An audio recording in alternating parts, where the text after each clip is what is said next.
إن الحمد لله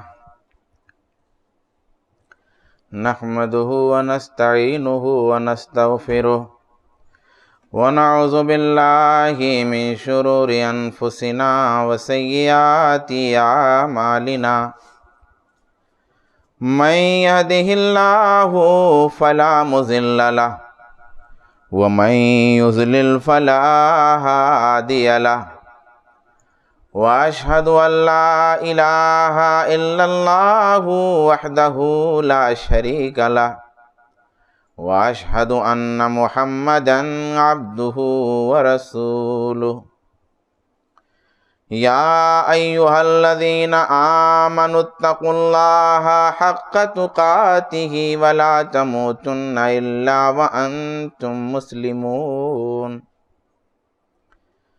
يا أيها الناس اتقوا ربكم الذي خلقكم من نفس واحدة وخلق منها زوجها وبث منهما رجالا كثيرا ونساء واتقوا الله الذي تساءلون به والأرحام إن الله كان عليكم رقيبا يا أيها الذين آمنوا اتقوا الله وقولوا قولا سديدا يصلح لكم أعمالكم ويغفر لكم ذنوبكم ومن يطع الله ورسوله فقد فاز فوزا عظيما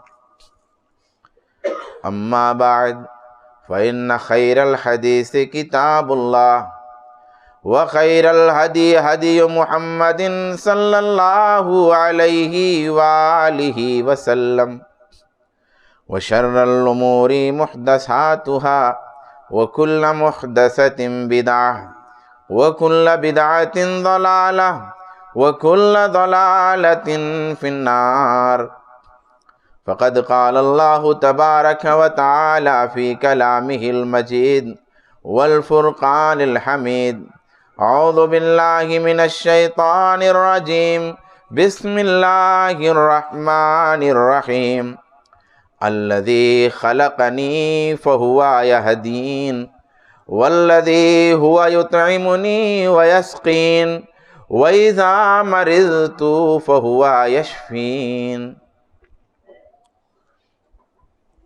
حاضرین جمعہ، آج جس موضوع کے تحت کچھ باتیں آپ کے سامنے عرض کرنی ہیں وہ موضوع ہے ادب. اب ادب بولنے پر تمام چیزیں ہی ادب میں آ جائیں گی.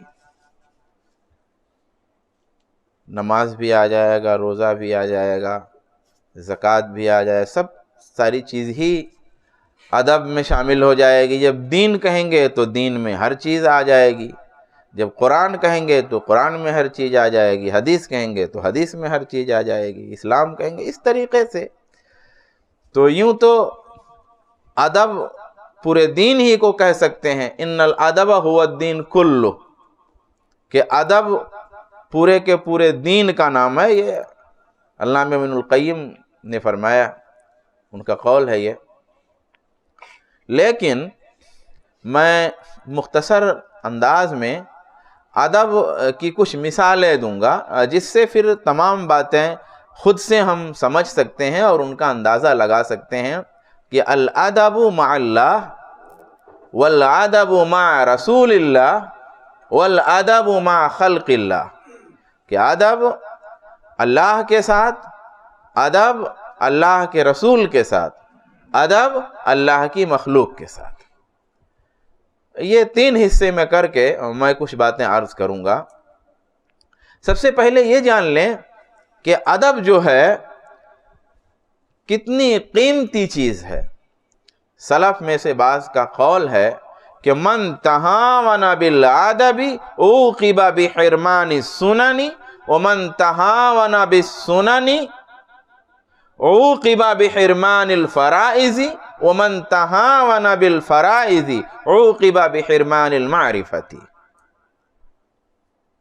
کہ جس نے ادب میں سستی کیا اسے سنتوں سے محرومی ہو سکتی ہے، اور جس نے سنتوں میں کاہلی برتی اسے فرائض سے محرومی ہو سکتی ہے، اور جس نے فرائض میں کوتاہی برتی اسے معرفت کی محرومی ہو سکتی ہے۔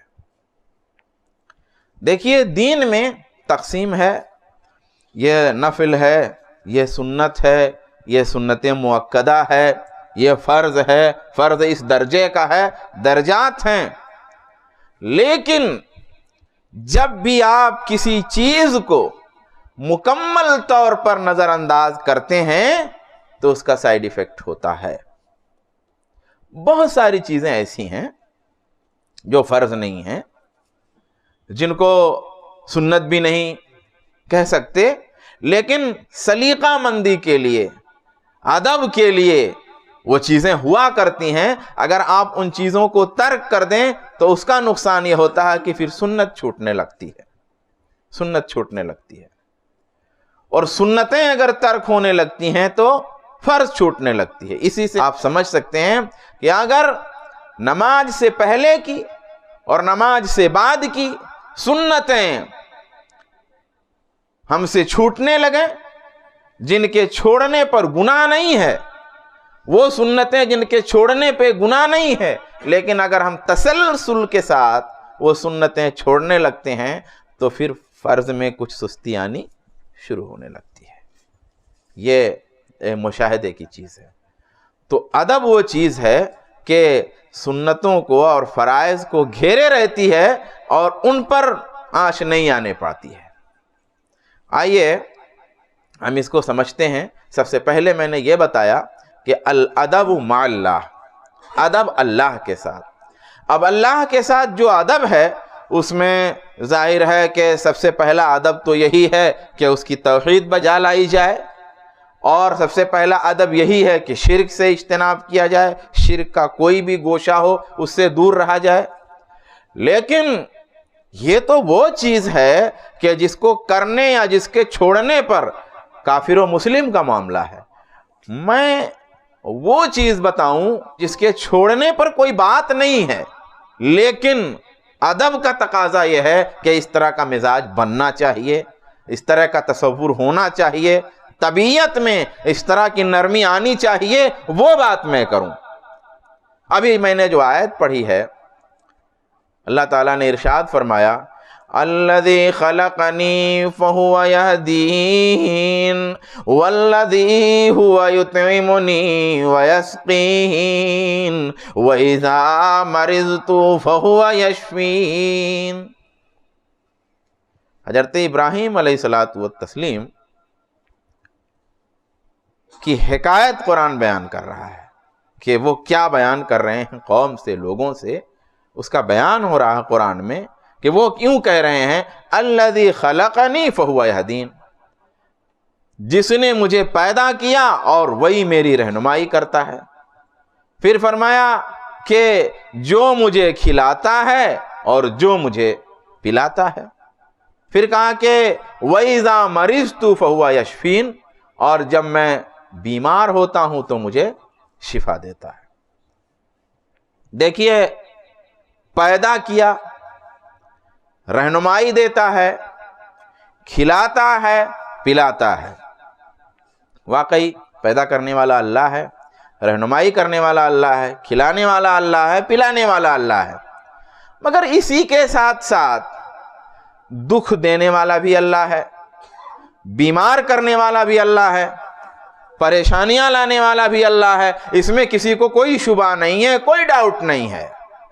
مگر جب پیدا کرنے کی بات کی نسبت اللہ کی طرف کی، رہنمائی کی بات آئی نسبت اللہ کی طرف کی، کھلانے کی بات آئی نسبت اللہ کی طرف کی، پلانے کا تذکرہ ہوا نسبت اللہ کی طرف کی، مگر بیماری کا تذکرہ ہوا نسبت اپنی طرف کی، اور آگے اسی آیت میں شفا کرنے کا جب تذکرہ ہوا تو نسبت اللہ کی طرف کی، مگر بیماری کا جب ذکر کیا تو نسبت اللہ کی طرف نہیں کی، حالانکہ بیمار بھی اللہ ہی کرتا ہے۔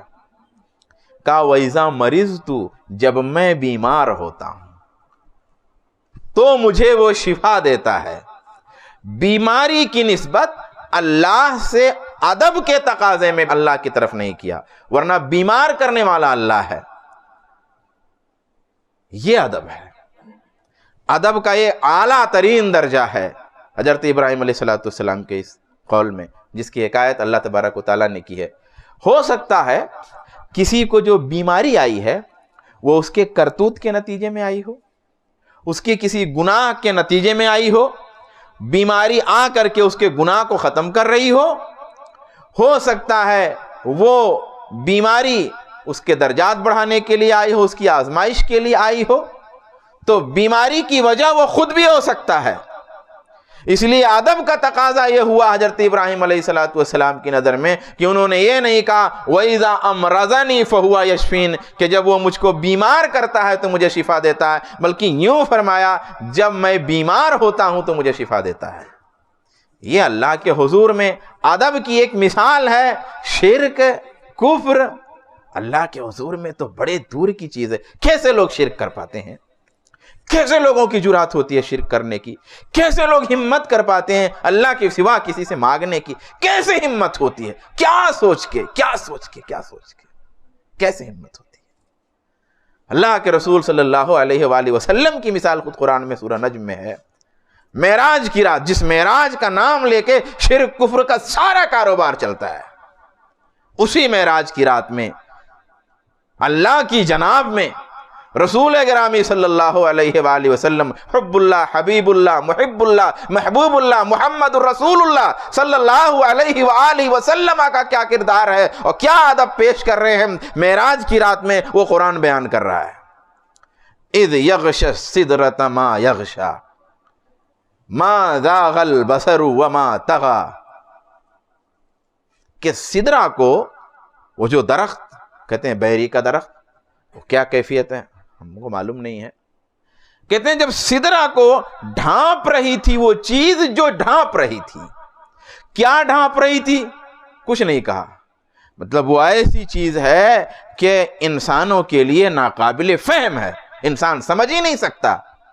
اسی لیے کہا کہ سدرہ کو جب وہ چیز ڈھانپ رہی تھی جو ڈھانپ رہی تھی، آیا تھا جو آیا تھا، گیا تھا جو گیا تھا، مطلب تمہارے فہم کے لائق یہ نہیں ہے، ناقابل فہم ہے۔ وہ تجلیات، وہ روشنی، وہ برکتیں، وہ چیزیں اس درخت پر گھیرے ہوئے تھیں، اس درخت کو گھیرے ہوئے تھیں اور اس پہ نازل ہو رہی تھیں، اس پہ اتر رہی تھیں، کہ تمہاری سمجھ کے لائق وہ چیز نہیں ہے۔ مگر جب روشنی کا ایسا نزول ہو رہا تھا، برکتوں کا ایسا نزول ہو رہا تھا، رحمتوں کا ایسا نزول ہو رہا تھا، تجلیات اس طرح گھیرے ہوئے تھیں، اللہ تبارک و تعالیٰ کی قدرت کے کرشمے اس بیری کے درخت کو گھیرے ہوئے تھے، یہ سارا منظر جب تھا تو اس عالم نے رسول گرامی صلی اللہ علیہ وسلم کا ادب اللہ نے یہ بیان فرمایا، ما زاغ البصر وما طغی، نہ نگاہ بھٹکی نہ بہکی۔ اللہ کہ جناب سے آپ کی نگاہ کدھر بھی نہیں گئی۔ آدمی نئی جگہ میں داخل ہوتا ہے، کبھی اگر دیکھا نہیں ہے، عجیب عجیب چیزیں حسن و جمال کی نظر آ رہی ہیں تو اس کی نظر بھٹک جاتی ہے، دائیں بائیں ہو جاتی ہے، اس کی توجہ بگڑ جاتی ہے۔ لیکن رسول گرامی صلی اللہ علیہ وآلہ وسلم کی نگاہ نہیں بھٹکی، آپ کی توجہ نہیں بگڑی، ساری تجلیات ہیں، ساری آسمانی مخلوقات ہیں اور آسمان کی ساری روشنیاں ہیں اور آسمان میں اللہ تبارک و تعالیٰ کی قدرت کے سارے کرشمے ہیں، لیکن اللہ سے اللہ کی قدرت کے کرشمے نہیں پھیر سکے۔ یہ ادب ہے، ما زاغ البصر وما طغی۔ اور وہی بات نماز میں قائم کی، وہی بات نماز میں قائم کی، اللہ کے حضور سے پھر ذرا بھی نہیں ہٹنا، پھر بات بھی نہیں کرنا، پھر دائیں بائیں دیکھنا بھی نہیں، پھر اگر کوشش ہو، اگر ممکن ہو سکے جس قدر اس قدر خیال بھی کسی طرف نہیں لے جانا، حرکتیں نہیں کرنا نماز میں، نماز کی حرکتوں کے علاوہ۔ یہ وہی توجہ یہاں نماز نے بنا دی ہے، جو توجہ رسول خدا نے آسمان میں بنائی ہوئی تھی، وہی توجہ اللہ تبارک و تعالیٰ نے زمین پر ہماری عبادت میں بنا دی ہے، روز معراج ہو رہی ہے، امت کو وہی توجہ دیا ہے۔ یہ ادب ہے اللہ کے حضور میں، یہ ادب ہے۔ علماء نے اس کو ادب ہی کی فہرست میں، اس آیت کی تفسیر میں اسے ادب کی فہرست میں، ادب کی تشریح میں شمار کیا ہے۔ آئیے یہ ادب مع اللہ کی مثال تھی۔ جب ادب اللہ تبارک و تعالیٰ کے ساتھ اتنا بلند درجے کا ہے تو پھر وہ شرک ورک والی باتیں تو بہت کوسوں دور کی باتیں ہیں، بڑی پستی کی باتیں ہیں وہ تو۔ آئیے، الادب مع الرسول، الادب مع رسول اللہ، اللہ کے ساتھ ادب، اللہ کے رسول کے ساتھ ادب۔ اللہ تبارک و تعالیٰ نے رسول گرامی صلی اللہ علیہ وآلہ وسلم کا ادب کرنے کے لیے اور آپ کی تعظیم توقیر کرنے کے لیے قرآن میں بہت جگہ رہنمائی دی ہے، اور خود حدیثوں میں اللہ کے رسول کے ذریعہ یہ رہنمائی امت کو دی گئی ہے۔ ایک آیت پڑھتا ہوں، لا تجعلوا دعاء الرسول بینکم کدعاء بعضکم بعضا، کہ جیسے تم آپس میں ایک دوسرے کو بلاتے ہو اس طریقے سے رسول اللہ کو مت بلایا کرو۔ اس سے یہ پتہ چلتا ہے کہ اب اللہ کے رسول صلی اللہ علیہ وسلم ہمارے سامنے تو نہیں ہیں کہ ہم پکاریں، آواز دیں ان کو اور پھر اس کا لحاظ کریں، لیکن یہ تو ضرور ہے کہ جب اللہ کے رسول کا ذکر ہو، جب اللہ کے رسول کا نام لیں تو نام اس طرح نہ لیں جس طرح دوسروں کا لیتے ہیں، نام رسول کا اس طرح نہ لیں جس طرح دوسروں کا لیتے ہیں۔ یا محمد کہنے سے منع ہے، یا رسول اللہ کہا جائے، یا رسول اللہ، اللہ کے رسول کے زمانے میں۔ ایسے ہی نبی صلی اللہ علیہ وآلہ وسلم کا جب نام آئے تو صرف نام نہیں لینا چاہیے، صلی اللہ علیہ وآلہ وسلم کہنا چاہیے، یا اللہ کے رسول کہنا چاہیے۔ نام لیے ہیں تو صلی اللہ علیہ وآلہ وسلم کہیں، تب ادب کا تقاضا پورا ہوگا۔ یہ جو ہمارے ہاں مشہور ہے وہ بات اپنے ایک مفہوم میں صحیح ہے، مگر اس کا دوسرا مفہوم جو تھوڑا بہت بے تکلفی میں چلا جاتا وہ نہیں ہونا چاہیے۔ یہ بات صحیح ہے اور مشہور بھی ہے کہ اللہ کے رسول صلی اللہ علیہ وسلم ہمارے جیسے انسان ہیں۔ تو کیا مطلب ہمارے جیسے انسان ہیں؟ ہمارے جیسے انسان کہنے کا مطلب یہ ہے کہ آدم کی اولاد ہونے میں، یعنی جس طرح ہم اور دوسرے لوگ آدم کی اولاد ہیں، اسی طرح اللہ کے رسول بھی آدم کی اولاد ہیں، بس۔ باقی اللہ کے رسول ہمارے جیسے نہیں ہیں، بالکل نہیں ہیں۔ رسول اللہ کی ذات کچھ اور ہے، ہم کچھ اور ہیں۔ تو رسول اللہ بشر تھے، ہیں، ٹھیک ہے، لیکن بشر ہیں، ہمارے جیسے بشر ہیں۔ کیا مطلب؟ ہمارے جیسے بشر کا مطلب یہی، جس طرح ہم آدم کی اولاد ہیں اسی طرح آپ آدم کی اولاد ہیں، ورنہ تو ایک باپ کے 2-4 بیٹے آپس میں برابر نہیں ہیں۔ ایک باپ کے اگر 5 اولاد ہیں تو وہ 5 اولاد اس میں تو برابر ہے کہ سب باپ کی اولاد ہیں۔ میں بھی باپ کا بیٹا ہوں، تو بھی باپ کا بیٹا ہے، میں بھی باپ کی بیٹی ہوں، تو بھی باپ کی بیٹی ہے، لیکن بیٹیوں میں فرق ہے، بیٹوں میں فرق ہے، سمجھ بوجھ میں فرق ہے، سلیقے میں فرق ہے، ادب میں فرق ہے، نیکی اور بدی میں فرق ہے۔ تو یہ جاننا اور اللہ کے رسول صلی اللہ علیہ وآلہ وسلم کے ادب کو ملحوظ رکھنا بہت ضروری ہے، بے تکلفی نہیں آنی چاہیے۔ رسول گرامی صلی اللہ علیہ وآلہ وسلم کی جناب میں اس کا لحاظ رکھنا چاہیے۔ بعض جگہ ہم لوگوں کتابوں میں بعض حوالے دیے جاتے ہیں کہ دیکھیں یہاں ایسا وہاں ویسا ہے، بعض جگہوں پہ تسلیم کر لینا چاہیے کہ سوئے ادب نہ صحیح بے تکلفی ہے، وہ نہیں ہونا چاہیے۔ میں ایک مثال دیتا ہوں، دیکھیے کہ اللہ کے رسول صلی اللہ علیہ وآلہ وسلم کا ادب کس طرح کا۔ حضرت عباس رضی اللہ تعالی عنہ رسول گرامی صلی اللہ علیہ وآلہ وسلم کے چچا،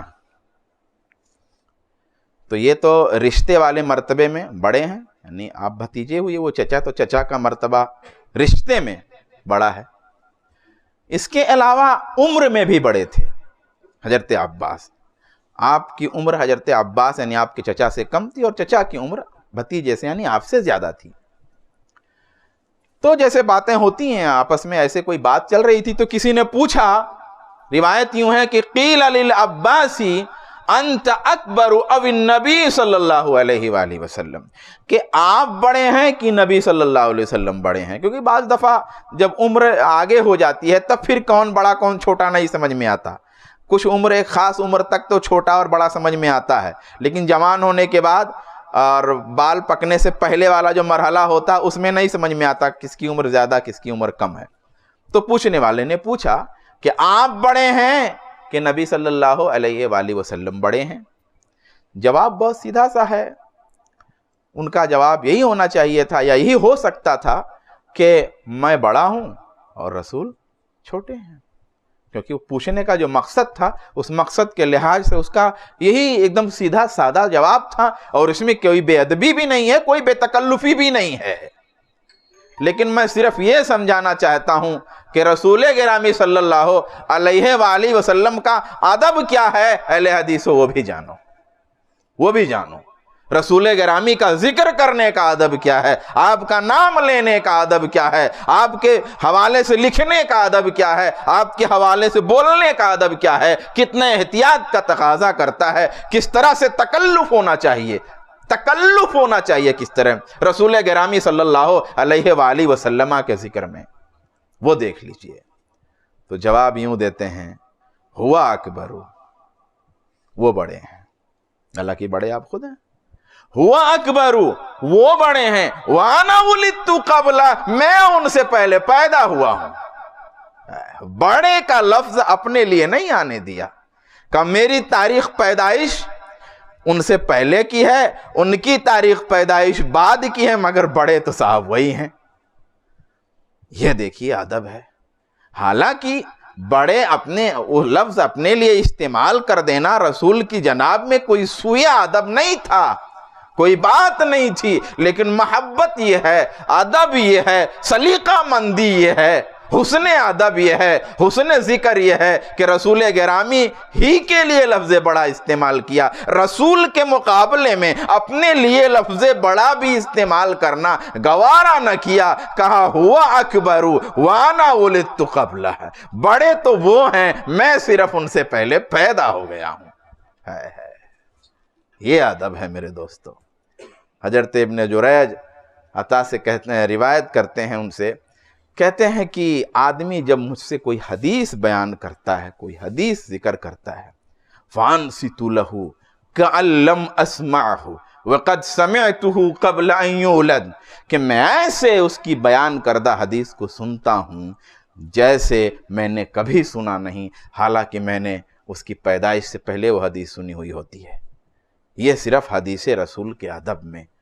تو میرے بھائیوں، میرے دوستو، یہ رسول اللہ کا ادب اور رسول گرامی کی حدیثوں کا ادب یہ ہے. الادب مع خلق اللہ، اللہ کی مخلوق کے ساتھ ادب. یہ سلیقہ اگر ہمارے اندر آ جائے اور اس حوالے سے زندگی کے ہر میدان میں اگر سلیقہ مندی ہمارے ہاں پیدا ہو جائے، میرے دوستو، لوگ نفرت قسم اللہ کی نہیں کریں گے. جادو وہ جو سر چڑھ کے بولے. جب ہمارا کردار، ہمارا عمل، ہماری سوچ، ہماری فکر اس درجہ میں جب آ جائے تو غیروں کو اعتراف کرنا پڑے گا. لیکن ابھی اس درجے میں آئے نہیں ہیں. میں ابھی آخر میں مثال دوں گا کہ یہ ادب کی باتیں تو اس طرح کی ہو رہی ہیں، میں کر رہا ہوں، آپ سن رہے ہیں، میں بھی کہیں سنتا ہوں، کوئی کرتا ہے، لیکن پریکٹیکل میں کیا ہے ادب ہمارا، وہ ابھی آخر میں 1-2 منٹ میں ذکر کر دوں گا. اس سے پورا منظرنامہ سمجھ میں آ جائے گا کہ بات اصل میں کیا ہے. آئیے اللہ کی مخلوق کے ساتھ ادب. ایک آیت پڑھتا ہوں. وَقَالَ يَا أَبَتِي هَذَا تَأْوِيلُ رُؤْيَايَ مِنْ قَبْلُ قَدْ جَعَلَهَا رَبِّي حَقًّا وَقَدْ أَحْسَنَ بِي إِذْ أَخْرَجَنِي مِنَ السِّجْنِ وَجَاءَ بِكُم مِّنَ الْبَدْوِ مِن بَعْدِ أَن نَّزَغَ الشَّيْطَانُ بَيْنِي وَبَيْنَ إِخْوَتِي وَإِنَّ رَبِّي لَطِيفٌ لِّمَا يَشَاءُ إِنَّهُ هُوَ الْعَلِيمُ الْحَكِيمُ. حضرت یوسف علیہ السلام کہ والدین اور ان کے بھائی جب مصر بلوا لیے گئے، آپ نے ان کو بلوا لیا، تو وہاں یہ ہوا کہ سجدے میں گر پڑے سب. اس وقت سجدہ تعظیمی یعنی بین ہی یہی سجدہ تعظیم کے لیے جائز تھا، جو اب جائز نہیں ہے. تو وہاں حضرت یوسف گویا ہوتے ہیں. اس کی حکایت قرآن بیان کر رہا ہے کہ وَقَالَ يَا أَبَتِي هَذَا تَأْوِيلُ رُؤْيَايَ مِنْ قَبْلُ، کہ اے میرے ابا جان، یہ میرے اس خواب کی تعبیر ہے جو میں نے پہلے دیکھا تھا. قد جعلها ربی حقا، میرے رب نے اس خواب کو دیکھی آج سچ کر دیا. وَقَدْ أَحْسَنَ بِي إِذْ أَخْرَجَنِي مِنَ السِّجْنِ، اور اللہ نے میرے ساتھ احسان کیا، کرم کیا کہ مجھے جیل سے نکالا، اور یہ بھی کرم کیا وَجَاءَ بِكُم مِّنَ الْبَدْوِ، اور آپ لوگوں کو گاؤں دیہات سے یہاں لے آیا۔ اب یہیں پہ رکیے، اللہ کے کرم کا ذکر ہو رہا ہے کہ اللہ نے مجھ پہ کرم کیا کہ مجھے جیل سے نکالا اور آپ لوگوں کو گاؤں دیہات سے یہاں لے آیا، تو وہ بھی مجھے پہ کرم ہے۔ آپ لوگوں کو گاؤں دیہات سے یہاں لے آیا تو وہ بھی مجھے پہ کرم ہے۔ اب دیکھیے، کرم زیادہ احسان کنویں سے نکالنے میں ہے کہ زیادہ احسان جیل سے نکالنے میں ہے؟ بھائی بڑی مصیبت تو کنویں میں جب ڈالے گئے تھے وہ تھی، جیل والی مصیبت اس سے چھوٹی تھی، کیونکہ وہاں کھانا پینا سب مل رہا تھا، بس جیل میں تھے، کوئی پٹائی اٹائی بھی نہیں ہو رہی تھی، بس جیل میں ایک کمرہ تھا، وہاں ساتھی بھی رہتے تھے، کھانا پینا ہوتا تھا، سب ہوتا تھا، بس یہ کہ بند تھے، وہاں جیل میں تھے۔ اور کنویں میں بچے تھے، چھوٹے تھے، جان جانے کے تمام امکانات تھے، مگر جب اللہ کے احسان کا بیان، اللہ کی حمد ہو رہی ہے، اللہ کا شکر ہو رہا ہے، اللہ کے کرم کا بیان ہو رہا ہے، مگر اللہ کے کرم کے بیان میں ایک اہم کرم کا تذکرہ نبی نے چھوڑ دیا، یوسف علیہ السلام نے۔ اللہ کے کرم کا تذکرہ چھوڑا بھائی۔ کیا چھوڑا؟ اللہ کے کرم کا ذکر چھوڑا۔ کیوں چھوڑا؟ اس لیے کہ وہ والے کرم کا ذکر کروں گا تو وہ کام کرنے والے بھائی سامنے ہیں، ان کو تکلیف ہوگی، ان کی نگاہ جھکے گی، ان کا سر جھکے گا، ان کو ندامت ہوگی، وہ کھسیا جائیں گے۔ اس لیے جب اللہ کے کرم کا تذکرہ کیا تو اس کرم کا ذکر چھوڑ دیا جس سے بھائیوں کو تکلیف ہو سکتی تھی۔ وَجَاءَ بِكُم مِّنَ الْبَدْوِ، اور کرم اللہ نے یہ کیا کہ آپ لوگوں کو گاؤں دیہات سے لے آیا۔ ارے لے آیا کیا، وہ تو بھوکے ننگے تھے تو آئے تھے، نہیں کون آتا یہاں؟ مگر وہ بھی نہیں کہا۔ اس کے بعد آگے کہا مِن بَعْدِ أَن نَزَغَ الشَّيْطَانُ بَيْنِي وَبَيْنَ إِخْوَتِي، یہ ذکر کرتے ہوئے بھائیوں کے دل میں یہ جا سکتی تھی، بات تو جا ہی رہی ہوگی کہ سب تو ہم ہی نے گڑبڑ کیا تھا، تو فوراً نسبت شیطان کی طرف کر دی، کہ شیطان کا بھی تو کردار ہے ہی۔ کہا بعد اس کے کہ شیطان نے میرے اور میرے بھائیوں کے درمیان یہ سب کچھ کر دیا، حالانکہ بھائیوں کے آپ کو کیا کیا شیطان نے؟ آپ کو تو شیطان نے کچھ نہیں کیا، لیکن اپنے کو بھی اسی میں شامل کر لیا، میرے اور میرے بھائیوں کے درمیان اپنے کو بھی اسی میں شامل کر دیا، اور برائی کی نسبت شیطان کی طرف کی۔ شیطان کا بھی کردار ہے، بھائیوں کو لفظوں میں بچا رہے ہیں تاکہ ان کو ندامت نہ ہو۔ ان ربی لطیف لما یشاء انہ هو العلیم الحکیم۔ میرے بھائیوں، یہ ہے مخلوق کا ادب۔ ایسا ادب ہمارے گھر میں ہونا چاہیے، ایسا ادب بڑے بھائی کو چھوٹے بھائی کے لیے، چھوٹے بھائی کو بڑے بھائی کے لیے کرنا چاہیے۔ اگر ایسا ادب ہمارے ہاں نہیں آتا ہے تو پھر کیا سلیقہ مندی ہے؟ اب یہ تو ادب کی باتیں تھیں، مگر بے ادبی کیا ہے؟ یہ سلیقہ مندی ہے؟ یعنی کوئی بات کہنے تو کیسے کہیں، کوئی کریں تو کس طرح کریں، دل نہ دکھے۔ باقی جائز ناجائز کی میں یہاں بات نہیں کر رہا ہوں، حرام اور غیر حرام کی بات یہاں نہیں کر رہا ہوں، یہ سلیقہ مندی کی بات ہے۔ مگر یہ تو سلیقہ مندی کی باتیں تھیں، مگر ہمارے یہاں بے ادبی کی جو سب سے نیچی سطح ہے وہ ہوتی ہے آدمی باتھ روم کرتا پانی نہیں ڈالتا ہے، ڈالتا ہے تو پورا نہیں ڈالتا ہے، مطلب اپنی گندگی دوسرے کو دکھانے کا، یہ بے ادبی ہے۔ اب اس کے بعد کون سا مرحلہ ہے؟ یہی ہے، مطلب اپنی غلاظت پہ اگر ہم پانی نہیں ڈالیں، اپنے کیے کرائے پہ پانی نہیں پھیرتے، تو پھر اس کے بعد کیا باقی رہتا ہے؟ کوئی چیز باقی رہتی ہے؟ ہماری مائیں، ہماری بہنیں، خاص طور پہ ہم یو پی کے ہیں تو وہاں تو سنتے رہتے ہیں، وہ اپنی بچیوں کے پوشیدہ اعضاء کا نام لے لے کے گالیاں دیتی ہیں، بچوں کے، اور زبانوں پہ کچھ گالیاں تو ایسی ہیں جو عادت ہیں، جبکہ ان گالیوں کو ایکسپلین کیا جائے تو بہت خراب ہیں۔ کچھ الفاظ بچیوں کے لیے مطلب جو طوائف وغیرہ تک کے لیے استعمال، وہ لفظ اپنی بچیوں کے لیے، اور اسی قسم کے الفاظ اپنے بچوں کے لیے، اور پھر جب یہ جھگڑے کرتی ہیں تو ان جھگڑوں میں ان کی گالیاں سنیے اور دیکھیے کتنی پست درجے کی ہیں۔ یہ نفاق کی نشانی والی چیز ہے۔ یہ ہمارے ہاں بے ادبی یہ ہے، ہماری گفتگو میں بے ادبی کی آخری حد یہ ہے کہ ہم جب گالیاں دیتے ہیں تو ایسی ایسی گالیاں کہ باپ بھی سنے بیٹا بھی سنے، لیکن زبان سے تڑاتڑ نکل رہی ہیں۔ ہماری زبان، ہماری غلاظت، ہمارے یہاں راستوں میں بیٹھا دینے کا، بچوں کو بیٹھا دینے کا وہ ایک مزاج ہے، یا اگر شہر ہے تو گٹر پہ بیٹھا دینے کا، ٹھیک ہے کہیں نہیں ہے کچھ۔ میں یہ کہنا چاہتا ہوں کہ کیا درجہ ہے، کیا فہم ہے؟ آپ دیہاتوں میں چلے جائیے تو کیا معاملات ہیں، سب بے پردگی کے کیا معاملات ہیں، یہاں تک کہ قضائے حاجت میں بھی بے پردگی کے کیا معاملات ہیں۔ لوگ کہیں بھی بیٹھ جاتے ہیں، لوگ گزر رہے ہیں، ٹرینیں گزر رہی ہیں، گاڑیاں گزر رہی ہیں۔ یہ کیریکٹر ہے میرے بھائی۔